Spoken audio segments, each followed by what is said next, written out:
Na mimi nikiwa naibu wa rais wa Jamhuri ya Kenya, nataka niwahakikishie wananchi wa Kenya, kuna watu hata wanaongea kwa sababu wamepatwa na tumbo joto, ati sijui kuna kura itaibiwa.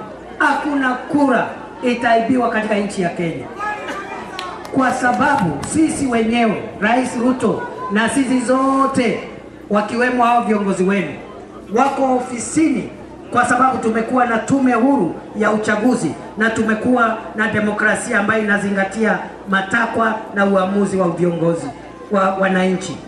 It is the people of Kenya who decide who their leaders are. The Independent Electoral and Boundaries Commission is an independent commission to ensure that the will of the people prevails.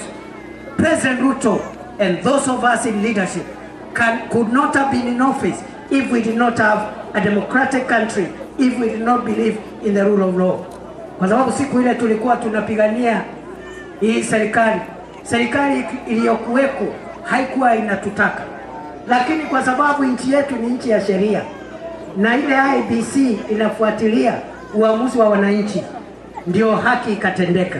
Kwa hivyo hata mwaka ujao uchaguzi wa nchi ya Kenya utakuwa wa huru, wa haki, wa ukweli, na hakuna mtu yeyote ako na mamlaka kuingilia uchaguzi wa Kenya. This country has come very far. Nobody has the ability, whoever they are, to interfere with the election outcome of the Republic of Kenya. And nobody can overturn the will of the people of Kenya.